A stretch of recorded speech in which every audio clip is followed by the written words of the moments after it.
Hey everybody, Ezra here. Welcome back to another video. Today I'm going to be showing you how to take your airbox off your E46 BMW. So when it comes to your airbox, which is this right here, which is connected to your front intake, it takes up a lot of room in the engine and sometimes can make it hard to inspect certain items or replace certain items that are beneath it or next to it. You also might be watching this video because you want to install a cold air intake, and you got to take the stock airbox off, obviously, to put the new intake on. So let's get right into it, and I'm going to start with some tools you will probably need to do this job. So for this job, you're going to need 3 simple tools. You're going to want to have a ratchet. This is a 3/8 drive with an extension and a 10mm socket on the end. Any drive usually will work, but the 3/8 is just the right size for this job, and you'll probably want to have this extension. It's going to make it way easier to get to the bolts we're going to need to take off. Next, we have a set of pliers. They could be needle nose, they could be flat like these. These are going to help to pull out some of the clips to get that front air intake off. And then lastly, a flathead screwdriver. This is going to help pry some things up, get to some things, and disconnect some hoses.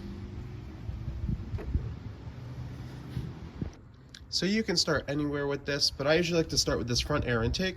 And the way this comes off is there's 3 of these weird types of clips. There's going to be one here, one down here, and there's an identical one over here on this side.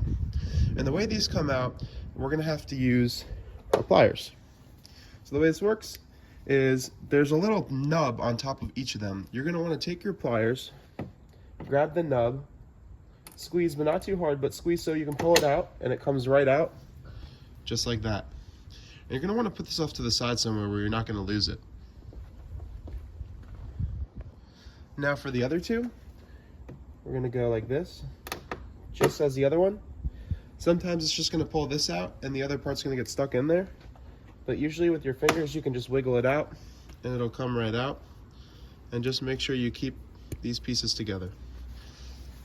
And now for the last one, that's right here. We're going to do the same thing we've just been doing. Pull it out, comes right out. So now this front airbox is actually free.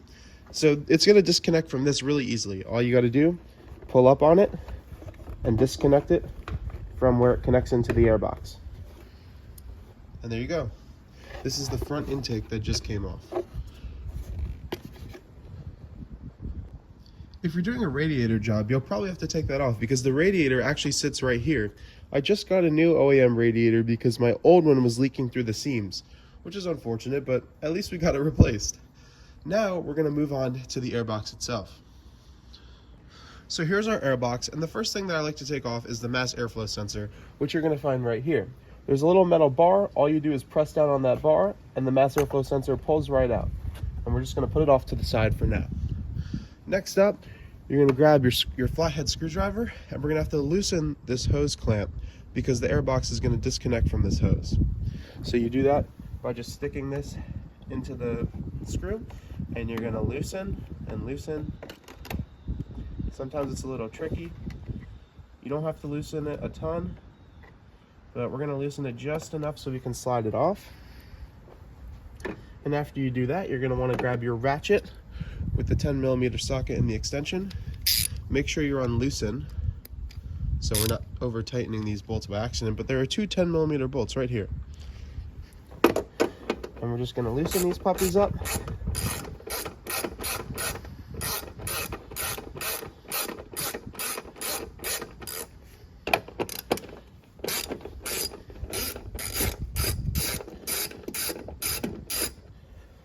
And once they're loose,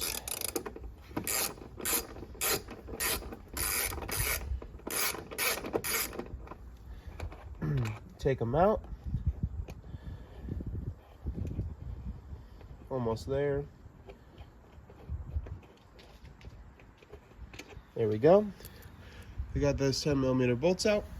And most people have the misconception that you got to unclip this, but it's actually going to come out as one piece. You don't have to unclip the airbox because that's where the filter sits. So we're going to put this back here, make sure it does not fall into our engine, and we should just be able to now disconnect this hose and just maneuver the whole airbox out, just like so. And that's what it looks like. And like I said, you don't have to unclip these on all the sides to get into the airbox. So now that the airbox is off, you have access to things like that alternator right there if it needs to be changed. You have access to some of these coolant hoses and the expansion tank. And you have access to your driver's side headlight housing and all of the wires and things behind it.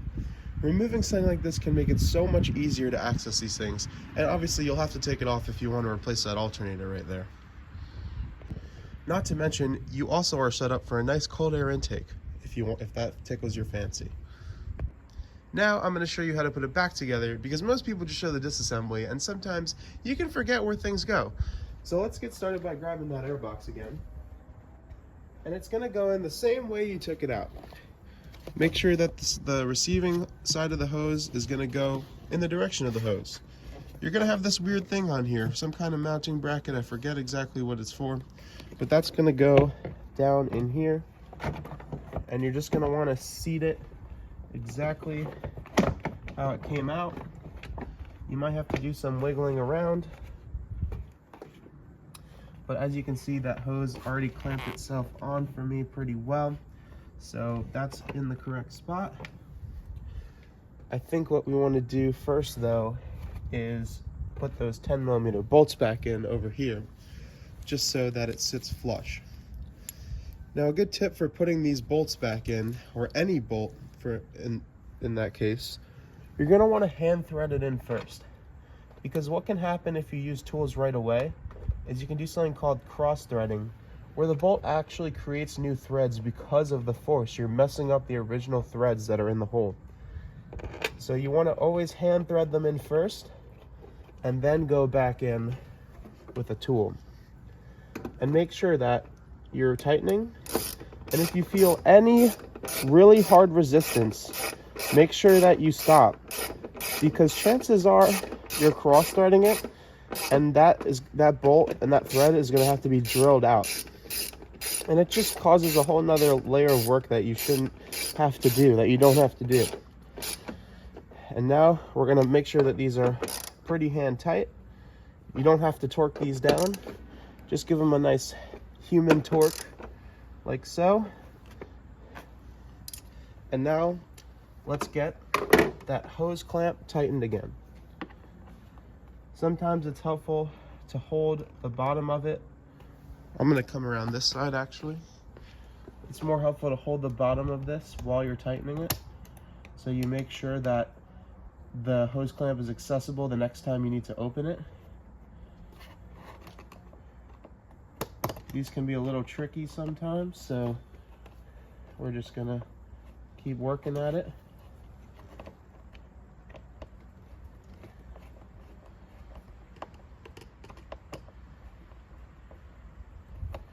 And we're going to give that a nice snug up. Make sure that we're on there.